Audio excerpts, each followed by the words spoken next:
Welcome to the podcast. I'm Sarah. And I'm Clem, and this is Turns Out We're Gay.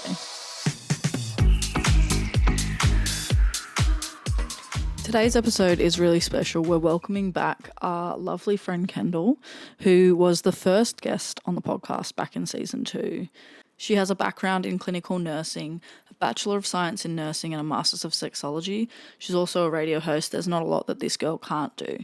Today's episode is focused on the baby queers, but it's also a super helpful episode for all the queers. It's focused on getting to know yourself, finding your community, and really tackling hurdles like not feeling queer enough and things like that. There's also some really good recommendations like books and resources throughout the episode, so definitely stick around and let us know in the comments what you think. Thank you for coming back. Thank you for having me back. I thought for sure there'd be a sound effect in there, like an applause or something. Wah, wah, wah, wah. Clem's really had a hard time with the two of us here. Two Cancerians. Yes. I feel like I can zoom in on my face in that moment when you both looked and just zoom in and be like... Oh my God. Okay. Well, welcome back. We're so excited to have you back. I am really excited to be here, I promise. Yeah. I'm sure our listeners will remember you from the last episode, but we had such awesome feedback and they absolutely loved having you on the potty. Really, what'd they say? Everything and more. Oh. Even recently when you shared like your timeline thing and I posted it, we had people like clapping and being like, Oh, yeah, that's so good. Yeah, everyone's super keen to have you back and had plenty of questions following it up, and we've tried to sort of come up with a couple of episodes that'll cover a few of them. Yeah. So why don't we recap the first episode we did with you? And a lot of the guests came back to us with a few different avenues, which is kind of then put us in a position of like which way we go. But how did you feel after the first episode? It was really great. It's like always really challenging. You always think, oh, like it didn't go well or it did go well. And like you just get really nervous. And I listened back and it was really nice and it was really great. It was so good. It was good. It was fun to edit, wasn't it? Always. No, but honestly, our listeners really loved it and loved how open you were when you were talking about things, loved the topic that we were talking about, loved me talking about porn straight off the bat. I swear you bring that into almost every episode. Yeah, I can. And I will continue to do it. But it has shaped the way of how you've come into the podcast. You're going to be on a few episodes this season and then hopefully a few more next season if you still love it and still love us. If you guys still love me, then I'll come back. What about you? Like obviously taking away from the episode with us and what's shaped the way we're going, where's your... So look, obviously the feedback that we spoke about last time is a lot of people are obviously happy that we spoke quite openly about sex. But a lot of people wanted to know about like how the mind works. Sexual anxiety was something that came up as well. But overwhelmingly it seems as though the feedback was like quite a lot of baby queers. And that's something that I've noticed for me in my clinical practice is something that's the general sort of, I've got two groups of people that I tend to work with. Baby queers that are just coming out and people that are in some way, shape or form transitioning in terms of gender, so be either trans or non-binary, and sort of like navigating relationships on the whole. So they're kind of the three sort of like main areas, I'd say. But in particular, it was the feedback from the baby queers, and it's, just what I'm finding. I'm dealing with a lot of, especially around things like dating, finding themselves, people not feeling queer enough. And I figured that would kind of resonate with Turns Out We're Gay listeners as well. And I thought we could just kind of focus on that. Yeah. And I would say since your episode, and even just before that, but since then we've had an abundance of messages from our baby queers. Even as recent as this morning, we had a message from a baby gay, a baby queer person who has just left their marriage, and that's been something that they are navigating. Did I get that wrong? You got that completely wrong. Did I read the message wrong? Yeah. We had someone message this morning having just come out of their first queer relationship that was hidden for 2 years. Nothing. I got that way. They've only just come to terms with the fact that they are queer and sort of accepting and starting to appreciate that. And they said that, this podcast has helped them there. But they had been in a 2-year relationship and hadn't told anyone kind of thing. Like it was just a hidden thing because of, I guess, internalized homophobia and all sorts of that sort of stuff. So it kind of reiterated all the things that we've talked about in all our planning sessions in that this space does seem to be quite popular in the baby queer sort of environment, and it seems to be a nice resource for people to have to sort of relate to it. And obviously we talk a lot about our sort of coming out journeys, and it wasn't that long ago, so we're kind of in that, you know, demographic as well. So yeah, it's awesome when we get those messages, and I think it really helps us to sort of shape these episodes and bring people like you on board to sort of talk about that. Yeah, and we want to have content for everyone at all different walks of their exploration or queerness or wherever they're at in their life. But I would say that, the majority of our listeners at the moment are at the very early stages of figuring themselves out. So I love the episode we're doing today. A lot of the stuff that we're potentially going to touch on today as well is like, even if you've got older queers that maybe or any person that's been coming out of like a really long relationship and might be, say, trying to find themselves again or redefine themselves within community, all of the same sorts of things apply. So whatever stage someone's at, be it that they're just like a baby queer just discovering that they are, or they're coming out of a relationship that they've been in for a really long time, because a lot of the feedback that I get as well is that like people having to navigate like online dating and just like the world that is the queer world is so different now to what it was 10 years ago. So just being like, what is all of this? And just being really overwhelmed. So it will help them as well. Yeah. So I'm so excited for today. And why don't we touch a little bit on what we might be going through, and then we can kind of jump straight into it. Yeah, I think one thing that I really loved when we were sort of sitting down and planning the session, all three of us, you talk a lot about how there's a common misconception in my eyes that queer means your sexuality. And it's such an umbrella term for so many more things than that. It's not just about dating. It's not just about who you're, you know, romantically involved with, physically involved with, whatnot. It's a lot about your identity. Mm-hmm. And I think that really stood out to me, that you always talk to your patients about themselves first, and first and foremost they need to address a lot of things within themselves and find themselves and feel comfortable within themselves. So for me, that's really the takeaway point of this episode, is that, you know, the first step in all of our journeys really should be centered around ourselves. And there was a couple of sort of categories or topics you wanted to cover in this episode that you tend to look at with your new patients at the start of their sort of journey with you. What are those sort of overarching topics we'll cover today? Look, I would say it varies from person to person, but generally speaking, coming to terms with your queerness is a theme that just seems to exist for absolutely everyone at whatever stage. That it can be quite isolating as well, the need to find and connect with community as well. And, you know, I have to be really honest, when I was preparing for this episode, I got a little bit discombobulated because it was messy. Like, it was messy preparing for the episode, because coming to terms with your queerness isn't linear. So trying to make it as something that just happens to everyone, it's messy, it's awkward. You know, you go through all of these different phases and stages, and you try out all of these different things, and it's like, I think about even my story, and I spoke with my partner about it. I was like, oh, I'm kind of struggling like with this. And I was like talking about, what was your experience like of coming to terms with queerness? And yeah, it's just, the whole thing is messy. And so like being queer is messy in those initial stages, and finding yourself is really messy. But overall, one of the common themes is people just not feeling queer enough, or that they don't belong in particular spaces, or they don't know how to interact with people, or they don't know how to go on different dates and things like that. So overall, I would say that would be the general kind of thing. But most importantly, it's messy. Yeah, it is messy. And I think it's evolving, messy and evolving, forever changing, never set in stone. And that's what we love about queerness, and that's what I personally love about my queerness. So that really resonated with me when you were talking about that earlier. And also just finding yourself in general, and that starting point took me a really long time, and I wish I had a place to go to give me all the answers, which there'll never be all the answers. But that's another thing that really resonated with me that we were talking about yesterday, is just finding yourself, and that's what people are coming to you for. Talk a little bit about that. I find that what ends up happening for me is that people come to me because they want to start dating. This is how it starts. So people come to me because they are worried about their performance, usually in sex in some way, or they're trying to navigate dating. And then throughout the course of me doing an assessment, which is obviously what happens when you get sex therapy, I end up then in the process realising that for whatever reason, this person has absolutely no connection to community.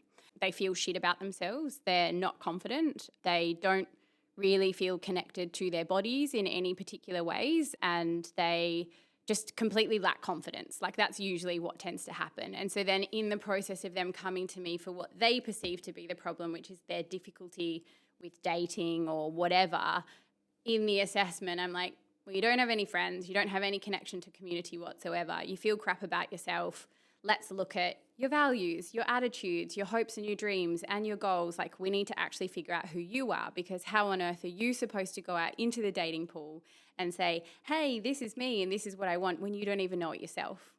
And so having these insecure queers walking around dating each other, feeling crap about themselves is like, it's not a nice way to navigate dating. And so that's why I end up focusing very much on themselves. Like, what is it that you need? And so in the process then of conducting an assessment, I'll identify that they don't have connection to community, and then that's oftentimes where we'll start. So it's not really a great idea to just run into the dating scene and not really, like, what if you don't have anyone to talk to about it? Like I've got a couple of patients that I'm their only queer person that they know. So they'll talk to me about their dates, and it's like, okay, that's fine and that's great and that's okay for now because we're in sessions, but you need to find some friends that you can actually talk to about your love life, talk to about these things, and you need to have and build that sense of community, which can be really difficult for people that are older, that are neurodiverse, that are, just recently coming out of marriages, that maybe perhaps have kids, but in whatever way, shape or form, however a person presents, there's always a place in community for them. It's just a case of being patient and finding your place within community. So, like take myself, for example, I remember when I first came out, I didn't see anyone that looked like me in any way, shape or form in community. And I had this sort of feeling of like, oh, do I need to change my appearance, like to look queer? Do I need to look a particular way or be a particular way to be and exist in the community? And that's kind of a common theme that I find as well, is that people are quite focused on how they look because that's not queer enough. And they want to be like the cool rich queers that look a particular way and wear these particular clothes and are, really stylish and artistic or whatever. And it's like, that's like not necessarily very helpful, because you being you is the thing that is going to attract the right people to you. Yeah. Like case in point, you guys found me when you were looking at me and you were like, this is the one. But then you end up just finding the right people that are aligned with you. And then if you try and change yourself to be how you think queer people are supposed to be, which is also nothing wrong with that. Like we all like change and evolve and sample with different looks. Like that's half the fun of being queer, is that you get to fuck with gender and fuck with clothes and do all this sort of stuff. But it is about finding what actually really aligns with you and what makes you feel really good. So, if someone was typically femme presenting and then, they actually really realize that they love wearing suits and that makes them feel really good, like that's half the fun. And that's like you get to kind of just play around with all of those things. And that's what I mean about it being messy. It doesn't necessarily always make sense, but it is definitely a journey, and one that is best not done alone. And if you can find community and friends, then it's definitely going to make it a lot easier overall.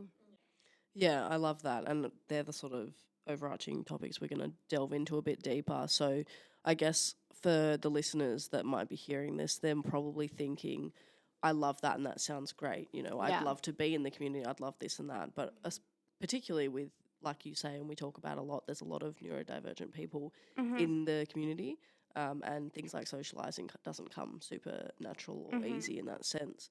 But just in general, like just any old person, it's hard to meet new people and put yourself out there. I guess what would your advice be to a patient that comes to you and sort of says, okay, I love the idea of getting in the community, but what now? Yeah. Good question, and that really is going to vary from person to person. Like the most obvious is like bars, but that's not necessarily always like the best place, especially if you are neurospicy in any way. Sometimes venues aren't necessarily designed for us, which can make it really challenging and difficult. But in general, if you wanted to make friends, if the basis of your friendship is only alcohol, it's not a really strong foundation for a friendship. So if depending on where a person lives will determine the different, and what their interests are will determine like the different avenues that they can go down. So I predominantly have spent my life in Perth. There are so many different places that you can go to meet people. There's like queer book clubs. There's a queer coven. There's like, discos. There's like, I think there's honestly like 8 different Sapphic run events now that did not exist 5 years ago. There's gyms that are opening up all over.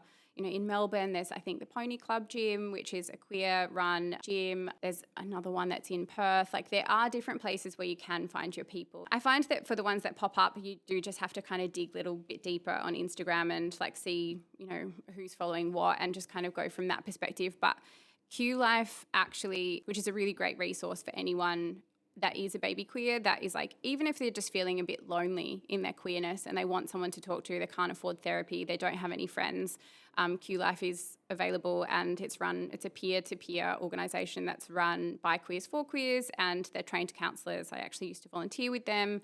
I can tell you that now because it's anonymous. I don't volunteer for them anymore, but I did. Anyways, secrets out. But I used to volunteer with them. And so you can phone them up and say, hey, listen, I'm like a lesbian or I'm queer or whatever. I'm looking for activities in my area that aren't going to the pub, and they'll give you a list of, you could be like, you're into cricket, okay, or you're into badminton or whatever it is. And then they'll give you a list of all of the different organisations that you can go to and participate in. And it's such an amazing resource, and you can just use it for whatever you want, to find different places, to even GPs and things like that. So whatever it is that you're looking for, it's an amazing resource that's entirely run by community as well. And in addition to that, which is something that I did for myself because I wanted to participate in community, this is when I did volunteer for them, you can volunteer. So there's so many different organisations that you can volunteer, like AIDS councils, different queer-led organisations, where if going out and getting boozed and like going to drag shows and having all of that sort of stuff is not something that suits you, because there's so much of that, like you would definitely meet friends there, like absolutely. But if you want to kind of broaden your horizons, then doing things that are engaging in your interests are definitely going to be what I would recommend. It's just like, when you move to a new city, you need to find a community. So you join a sports club or you do whatever, and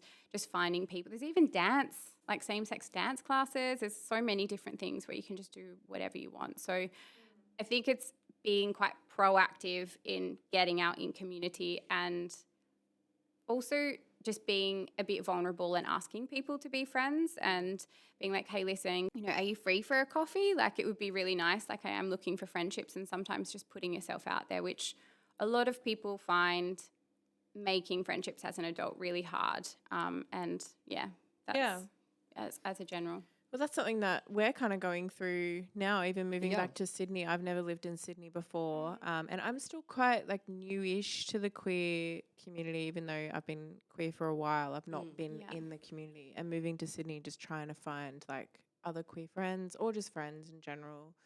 And starting pole has been really helpful. I didn't realise how many queer people pole dance. There's a lot, and I love it, and it's great, and it's like really cool to be in that community. So I think it's just hard in general to meet people and make friends, especially coming out of being such a digital focus that's been like COVID the last few years, where you haven't been like out and going out for coffees and going out for things. It's definitely been challenging. You've been connecting back in with your community since moving back here, and you've had lots of coffees and lunches and catch-ups and things. Yeah, for sure. And I obviously met, a couple of people from sport and things like that before I was even out, and I've just sort of reconnected with them since coming out and done that whole thing of being sort of like, I want more queer friends and I'd love to catch up and sort of being really honest about it. Yeah. I've also, in Sydney gone on there's always Facebook groups and things, and you mentioned that you found, a vintage sort of queer one.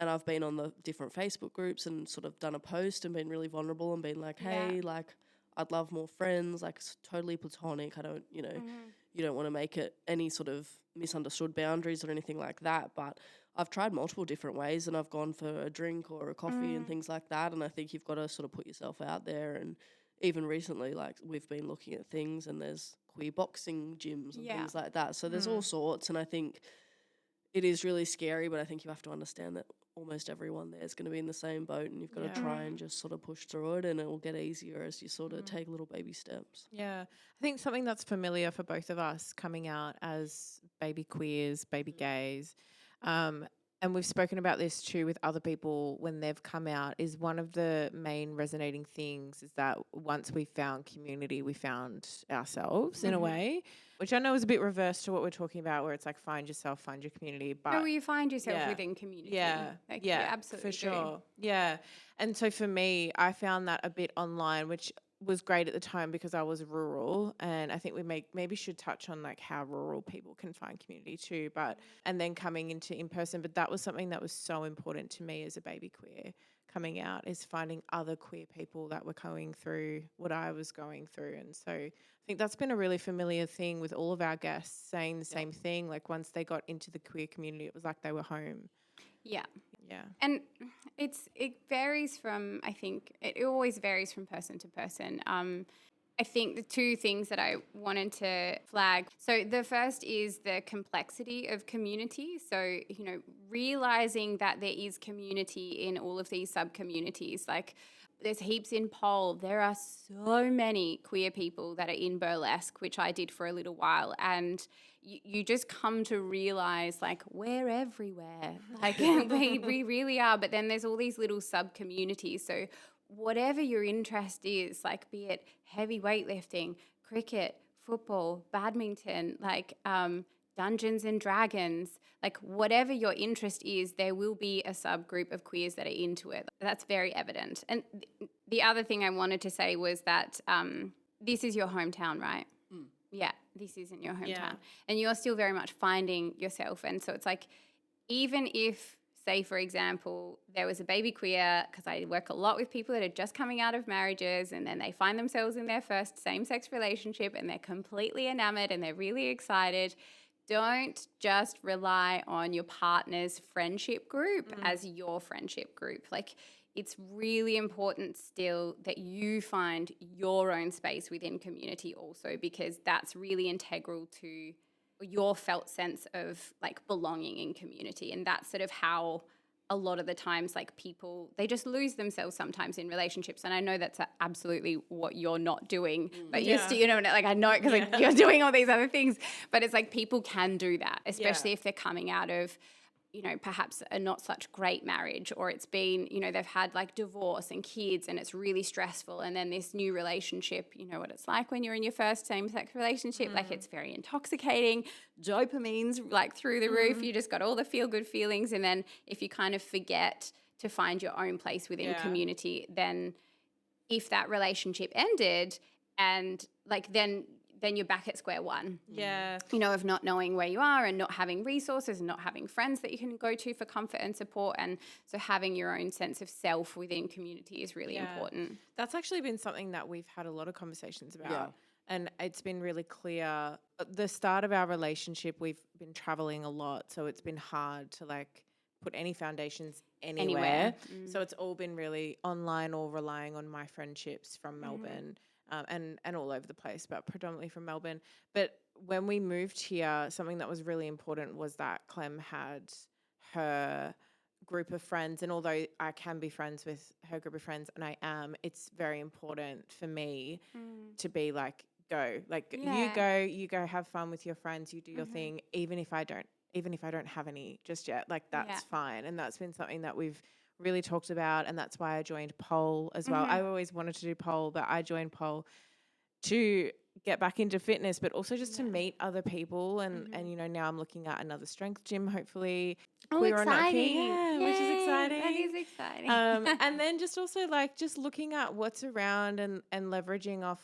It could even be like pottery or Pilates or something. Oh, like there's heaps of just quiz doing- in pottery. I Talk about a subcategory Go of to a pottery quiz. class. Good with the hands. Yeah, good with their hands. What? It's so true, but it's actually been something that we See all these weird, awkward first dates. Like, come to my pottery class. Yeah. I've got a massage. I've got a membership. It's so true. I've actually never done it before, but I reckon I'm going to be very good at it. I did date someone that was really into it though, but And it looks like so much fun. yeah.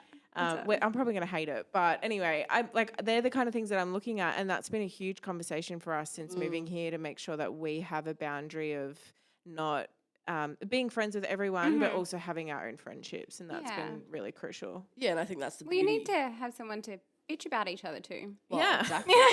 And we do plenty of It's healthy. It's healthy. All of Clem's friends, I know all of your secrets. I'm joking, I don't. I would be worried if they had any secrets, but luckily none of them do. So none of them will be worried. And if they are, I don't know the secret. So, but no, that's 100%. And the beauty of the queer community is you often find there's multiple different friend groups that will come together for so many different times, and then they'll kind of have their own thing. And I think that's where we'd like to get to, is that we sort of have our own sort of spaces, and then we'll come together with everyone and intertwine plenty. But like you say, you always want to have your friends and your individual sort of lives in a relationship. So I think that's definitely really important.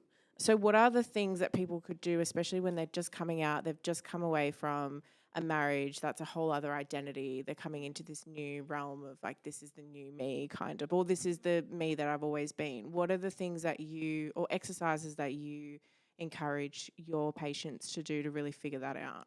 Again, it varies from person to person. One of the really good exercises I think that I use quite a lot is, it sounds really silly, but like Pinterest boards and Instagram. Like I get people to think about the qualities or the aspects of a particular person that they admire, that they want to embody. So sometimes, I had one person be like, I really like this particular burlesque performer. One of them actually, this same person actually, funnily enough, really loved Milo. Oh, yeah. So like one time in session, I pulled up Milo's photos and I've told Milo about this, and I was like, what is it about Milo that you love? Like, what is it that inspires you about this person? Like, what is it that you want? Because a lot of the time people compare themselves to other people, but doing it in a way that's like, okay, what is it that that person has that you would like to have? It could be that they want to be particularly stylish, for example. It's like, okay, cool. If looking good is really important to you and you want to look a particular way, and that's something that you value, which finding out what you value and what's important to you is integral. So if how you look is really important to you and how you present yourself to the world makes you feel really confident, and you're not happy with what it is that you're wearing or how it is that you look, then work on that. Like develop Pinterest boards, like save things, like workshop different outfits, because a lot of the time how you present to the world makes you feel confident or not. And that tends to be oddly something that people tend to, like, they bring it up quite a lot, like what they wear, and it always seems to link back to not feeling queer enough. Like they're not wearing the right clothes, they haven't got the right haircut. So it's like, do the things that make you feel aligned with you and that make you feel really good. So it's like, if having short hair will make you feel really good, go for it. Like if having longer hair or looking vintage or doing whatever makes you feel good, then go for it. So sometimes it's really simple things, but in the case of, say, like Milo, for example, it's like, what is it about Milo that they loved? And it was like her confidence and like how she held herself. It's like, okay, well, how can we get you to have that confidence? Because I'm sure that Milo doesn't necessarily look too different from perhaps when Milo wasn't feeling as confident, but she certainly feels very different. And what is it that perhaps Milo's done to make herself feel good?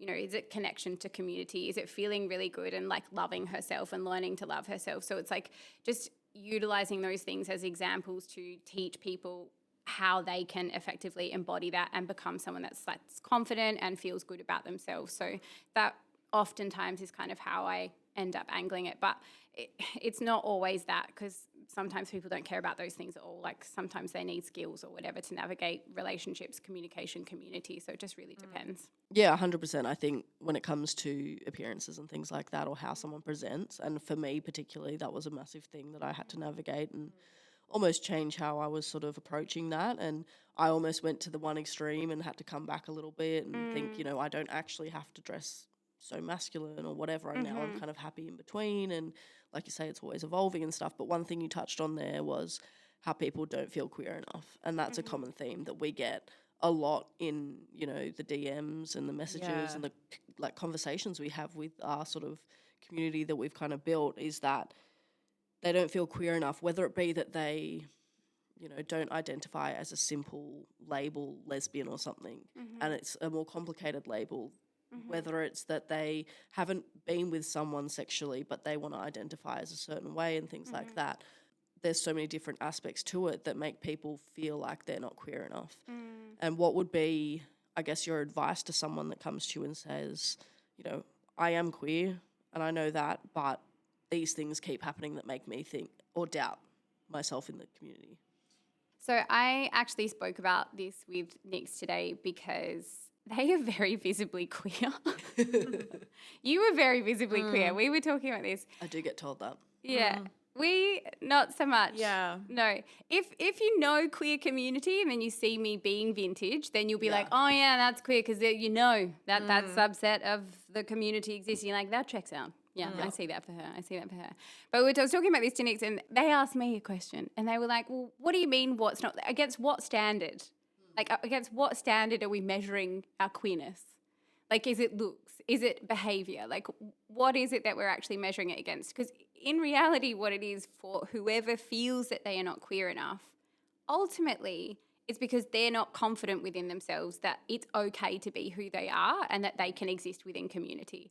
So again, it goes back to that, I love the word self-assurance, but just to be like, I am self-assured enough because of research to know that community exists, that there are people like me. Just because I haven't had my first, relationship or haven't had sex doesn't mean that my feelings are invalid or doesn't mean that my identity is like invalid. So it is just about very much like finding other people that are like you, that have those experiences, and just being confident within yourself that you have every right to exist within community, regardless of how you look or how you feel. Because of who you are part of the community. You can't just compare yourself to the loudest, proudest person on the biggest float at like the Sydney Gay Mardi Gras. Like that person has, gone through what you're going through at some point, but they just might be further along. Yeah. So it is about just feeling confident within yourself, and building that confidence is really key.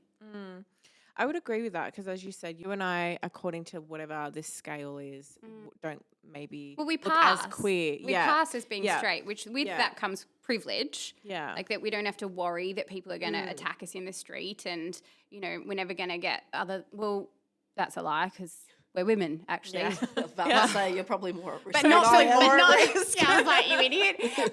But No, for but being for being queer, queer. specifically, I'm definitely likely to be attacked, but not for being queer. Yeah. That's you. But with all of that comes the I privilege. feel like the risk of me being attacked for being queer is probably lower than just a very pretty girl walking down the street.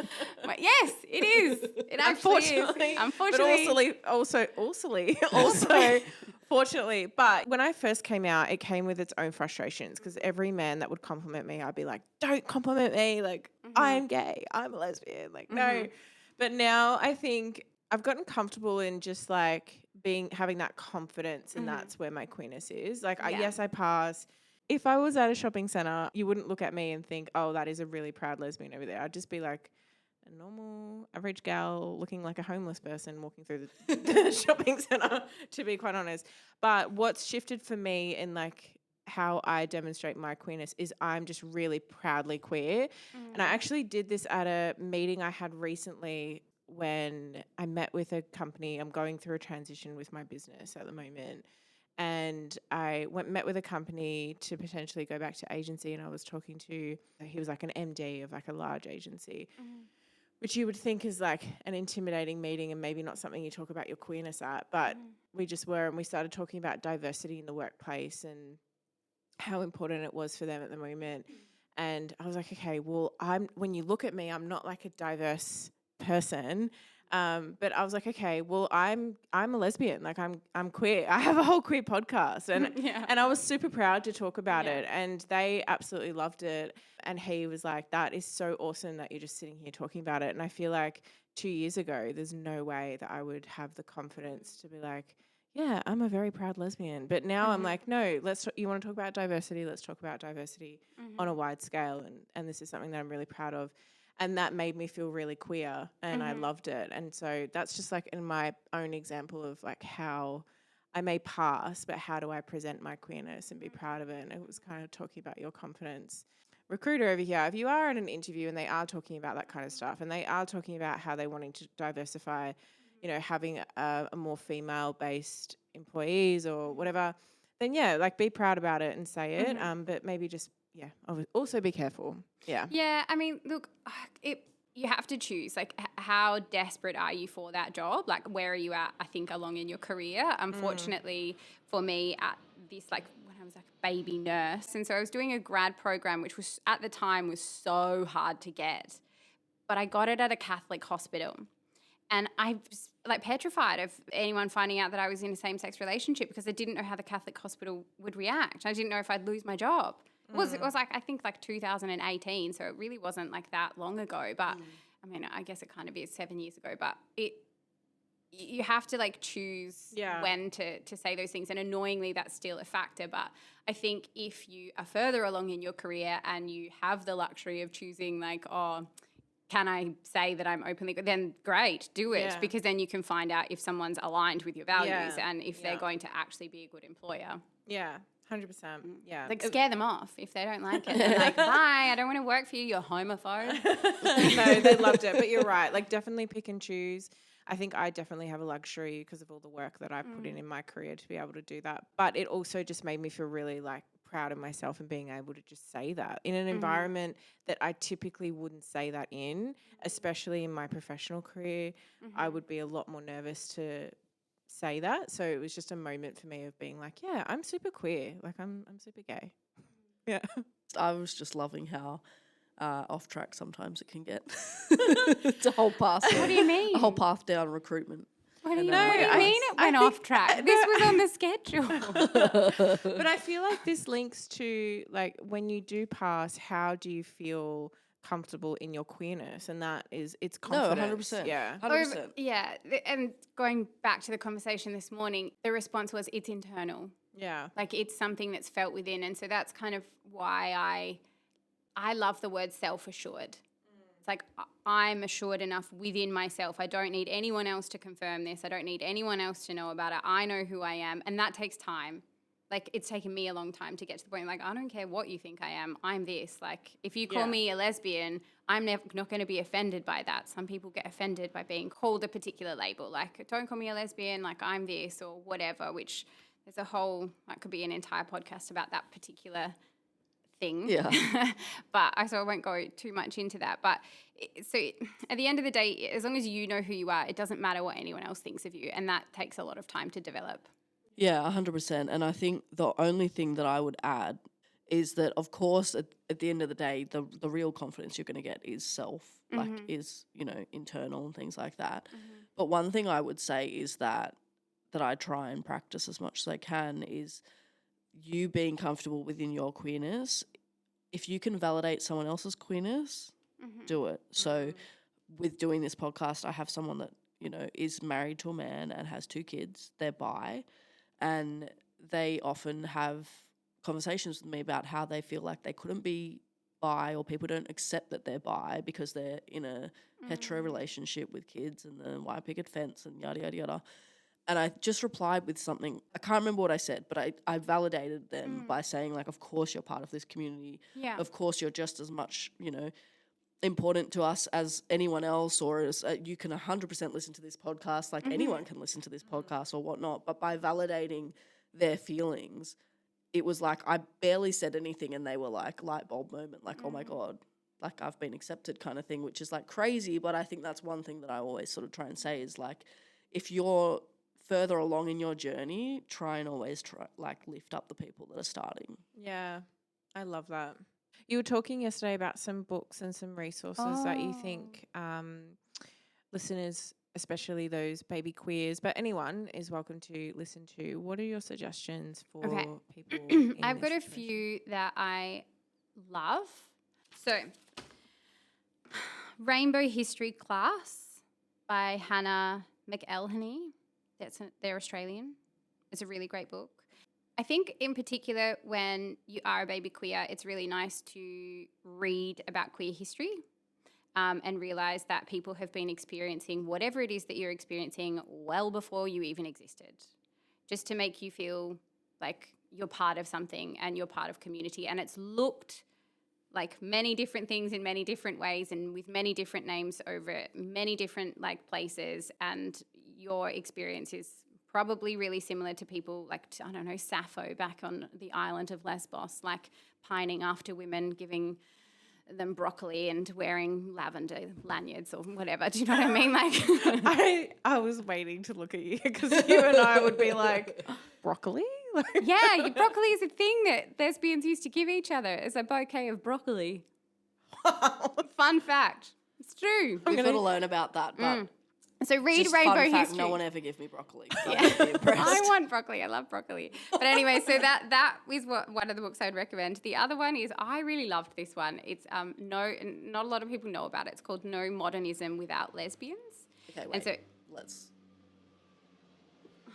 I'm sorry. It's not my fault. I was really on a roll. I there. know. Okay. I know. Okay. You love this one. Yeah, you go back love to it. being It's the excited. best book I ever. love it. So this next one that I really love is No Modernism Without Lesbians. It's a lesser known book. And it talks about, so if anyone's into art as well, it's really amazing because it talks about basically how a bunch of rich, like very, very wealthy lesbians basically enabled modernism to happen, like the entire like art period of time, and how they were all in these like weird as fuck but perfect, like what they're describing is polyamorous relationships with gay men that were basically like these flamboyant artists and did all of these things so that they could get their inheritances to make all of like modernism exist in art and poetry and books and literature, like the whole shebang.